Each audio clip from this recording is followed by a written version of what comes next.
गंगूबाई काठियावाड़ी आपको करेगी निराश या आपका मूड कर देगी बिंदास, कैसी है कहानी। हेलो फ्रेंड्स, आप देख रहे बॉलीग्राफ स्टूडियोज में सोनिका जलाल। दोस्तों, एक आम बॉलीवुड मसाला मूवी में कुछ फैक्टर्स जरूरी होते हैं, एक हीरो, एक हीरोइन, एक विलन और अच्छा सा क्लाइमेक्स पर फोकस इसीलिए क्योंकि पूरी फिल्म बुनते बुनते डायरेक्टर अक्सर गलती करते हैं कि क्लाइमेक्स पर ध्यान नहीं देते, जो पूरी मूवी का निचोड़ होता है और दर्शक के लिए एक तरह का टेक अवे, यानी वो क्लाइमेक्स देखने के बाद अपनी अंतिम राय मूवी के बारे में बनाता है और अपने मिलने वालों को बताता है कि मूवी कैसी थी।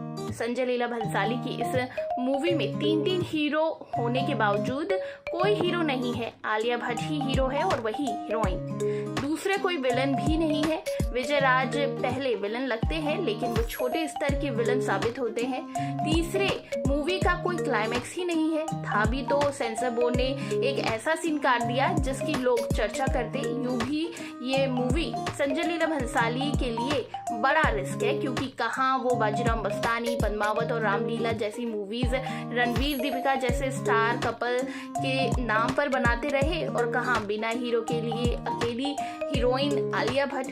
वहीं मान लीजिए कि गंगूबाई कोई असली किरदार नहीं थी बल्कि एक काल्पनिक किरदार थी। अब सोचिए कि जिस किरदार को आप मुख्य पात्र बना रहे हैं वो इतना कमजोर साबित होता है कि सैकड़ों लड़कियों के बीच उसके घर में कोई आता है और बुरी तरह से रेप करके चला जाता है और वो कुछ कर भी नहीं पाती। अंडरवर्ल्ड के डॉन के दरवाजे पर जाती है, फिर रजिया के रोल में अकेला विजय राज उसकी पूरी गैंग के सामने खाने में शराब मिलाकर चला जाता है, वो फिर भी कुछ नहीं कर पाती। पुलिस उसके ठिकाने पर रेड डालकर लड़कियों को पीटती है, बेबस होकर उसे पैसे देने पड़ते हैं, स्कूल वाले उसके कोठे पर चढ़ जाते हैं, फिर भी वो कुछ नहीं कर पाती। कहने का मतलब ये है कि जिसे आप नायक के तौर पर पेश कर रहे हैं वो कई बार पिटने के बाद एक बार तो आक्रामक हो, लेकिन गंगूबाई ऐसा कुछ भी करती हुई नहीं दिखाई देती, बस डायलॉग मारती है। ऐसे में दर्शकों की नजर में वो नायिका के तौर पर एक दमदार किरदार के तौर पर नहीं उभरती है। फिर बार बार ये बताया गया कि वो कमाटीपुरा की लड़कियों के भले के लिए इतना काम कर रही है जो कि साफ साफ दिख नहीं रहा कि प्रधानमंत्री उस तक पहुंच पाए, क्योंकि दिखाया गया है कि चुनाव जीतने के लिए वो 2 या 3 लड़कियों की मदद करती है। मूवी में बस ये दिखाया गया है कि कमाटीपुरा की प्रेसिडेंट होने के नाते स्कूल वालों ने उसे निशाना बनाया, उसने केवल विरोध किया बोलकर, लेकिन ना कोई प्रदर्शन किया, ना ही कोई मोर्चा निकाला और ना ही कोई वकील किया जो कोर्ट में उनका केस लड़ सके। तो ऐसे में क्या उसने काम किए जिससे पीएम उसे जान पाए? किसी के निमंत्रण पर एक कार्यक्रम में भाषण के सिवाय अपने कोठे की कुछ बच्चियों को स्कूल में एडमिशन दिलाते हुए दिखी और बैंक खाता खोलते हुए।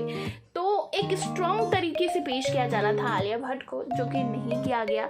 जिस तरह से ट्रेलर और गाने सामने आ रहे थे काफी दिलचस्प लग रहे थे, ऐसे में जो काम दीपिका, रणवीर और शाहिद के जिम्मे था आप पूरी वो आलिया के कंधों पे डांट रहे थे। तो इस हिसाब से आपको उनका कैरेक्टर बहुत ज्यादा स्ट्रॉन्ग दिखाना चाहिए था। फिल्म की कहानी की बात करें तो मूवी की कहानी है मुंबई के बदनाम इलाके कमाटीपुरा की, जहाँ कोठे चलाने वाली मौसी के यहाँ 60 के दशक में एक लड़की कोई बेच जाता है जो काठियावाड़ के एक बैरिस्टर की बेटी गंगा थी, जो उसी लड़के के प्रेम में गिरफ्तार थी और हीरोइन बनने के लालच में अपने घर से उसके साथ भाग आई थी। धीरे धीरे वो उस कोठे पर ही जम जाती है, मौसी को ही चुनौती देने लगती है। जब रहीम लाला यानी कि अजय देवगन का एक आदमी उसके साथ कोठे पर बुरी तरह से रेप कर देता है तो रहीम लाला के दर पर गुहार लगाती है कि वो अगली बार उसकी मदद करे। वो अगली बार उस आदमी को वहीं आकर बुरी तरह मारता है और उससे गंगूबाई की भी धाक जम जाती है। फिर मौसी की मौत के बाद गंगू ही उस कोठे की मालकिन बन जाती है। वहीं मूवी का एक सबसे दमदार पक्ष है कि हमेशा की तरह संजय लीला भंसाली का पुराने जमाने को अच्छी तरह से ढालने की कोशिश करना। कुछ सीन सेट वाकई बहुत अच्छे हैं, लेकिन एक ही गली में थिएटर, डेंटिस्ट, उसके लवर टेलर का घर, रजिया का कोठा, ये सब एक ही गली में कैसे हो सकता था? फिर हर खंबे, हर नुक्कड़ पर पुरानी फिल्मों की पोस्टर की भरमार उसे किसी बॉलीवुड थीम रेस्टोरेंट जैसा लुक देती है। सो कई बार ये सेट बनावटी भी लगता है। आलिया भट्ट की एक्टिंग की बात करें तो ये दमदार लगी और फिल्म के गाने भी काफ़ी दमदार थे। तो ओवरऑल अगर हम 5 में से दें तो हम 3 स्टार दे पाएंगे। आपको कैसी लगी गंगूबाई नीचे कमेंट सेक्शन में बताइए और इसी तरह के दूसरे अपडेट्स के लिए सब्सक्राइब करिए।